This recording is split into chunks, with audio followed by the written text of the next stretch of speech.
Hello everybody and welcome to Watch Me Go Broke State of the Collection Part 4. The saga continues. Yes, I got a little friend coming towards me. So these are the watches. I totally forgot another case of watches. In the State of the Collection, I was trying to hurry through it and I totally forgot a few watches. Some of you guys may have wondered where they were.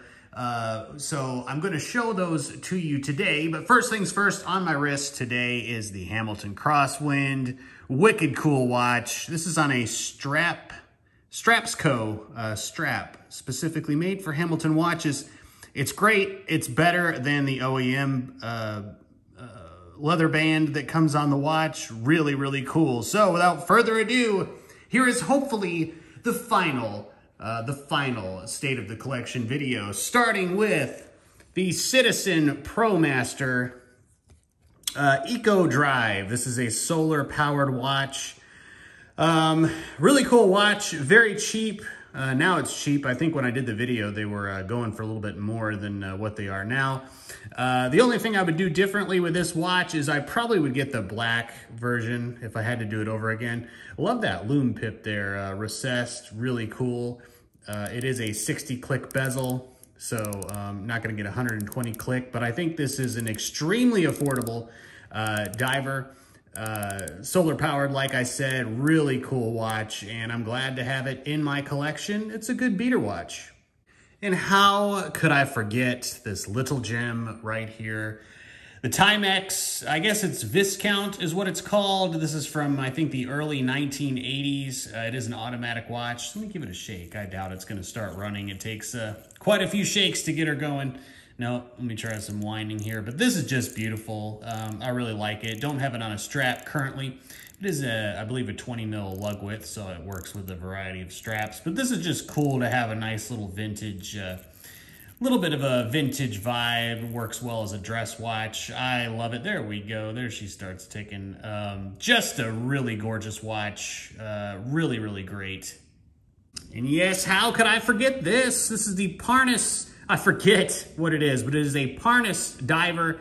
It is their own design. A little bit of Omega, a little bit of Rolex, kind of a mishmash of a few different types of watches. Really love the ceramic bezel, really beautiful, decent bezel action, kind of hollow, but you know, kind of goes right into place where it should be. This is an excellent 200-meter diver. A little bit on the QC control there. There's a bit of dust on the dial and things like that. I could probably take care of that myself, but yeah, it's a cheap, affordable diver. Oh, there's a kitty screaming in the background. Oh, okay. So, cheap, affordable diver. I believe this is powered by the Miyota 8215, if I'm not mistaken. So if that's the case, this probably won't hack. Yeah, it does not hack, so I think it is the Miyota movement. Still got the cat screaming in the background. They're like, another collection video? Jeez, dude. And then you've got this. Now, please ignore the bracelet this is on. I was just fiddling about. This doesn't fit at all. I just have it on here. But this is the Pier Pullin chronograph. It's powered by the ST1901 movement. So that's the same movement you're going to find in the Laurier Gemini. Lots of different watches use that movement. Column wheel chronograph. Just a beautiful movement there. Open case back for you to take a gander at that beautiful movement there. But this is an excellent chronograph. It is a plexiglass crystal. Really kind of cool. In the Seagull 1963 vibe and size, I believe this is 37 millimeters, if I'm not mistaken. Just a gorgeous watch, really gorgeous. Reverse panda, or no, this is panda. Yeah, this is panda, not reverse panda. But yeah, if you could find one of these, I know they're a little bit difficult to find now, but they are really cool. Love the size of the crown, big crown there. Really easy to grip. She starts winding up after about 7 winds. There you go. It also does do the old chronograph shuffle there. I don't think that's what that's called, but anyway. Stop, reset, all mechanical, really cool, cheap. I think it's around 200 bucks if you can get it. It's cool. And then another design that I kind of cobbled together. This is a Corgi Case. which I showed in my last couple of videos there. I had a few Corgis. Just kind of a Seamaster style dial, and then Seamaster style hands. I believe this is a DG 2813 movement, so the cheapest movement you're gonna come across is about 20 bucks. But it was just a little, and you saw the date change at 4, so obviously that was not correct there. But yeah, just a cool little mod that I did, or a little build that, you know, I had some spare parts left over, so I just decided, well, I'm just gonna cobble something together because I was bored, and I came up with this. So you've got kind of a Tudor style bracelet there, like a Black Bay bracelet, which is cool. I do like these bracelets, 3 micro adjusts, yeah. So it is what it is. I don't wear it very often, hence the reason I forgot about it in the last 3 videos. And then this is another one that I put together, kind of a Yacht Master homage. Green dial. It doesn't run great. It runs extremely fast. I think it's magnetized, as they would call it there. But yeah, just a Yacht Master style case. This is actually the internal parts are the first watch that I ever built. So I definitely want to hang on to this. I love the green. I'm going to get it demagnetized. Or maybe I'll just replace the movement. But this, again, is the movement, the DG 2813. That's what I was working with early on in my watch days, building watches. And I think it came out pretty good.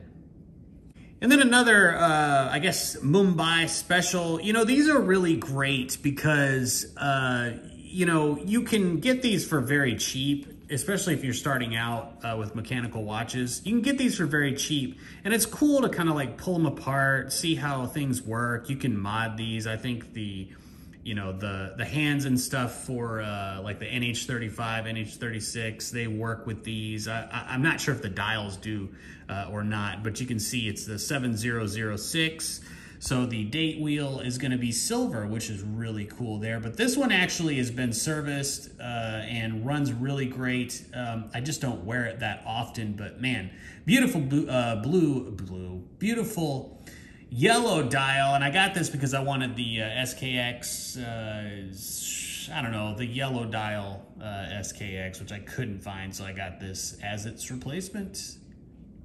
And of course, you were probably wondering, where was this in the collection? Yes, Seagull 1963, you gotta get one of these.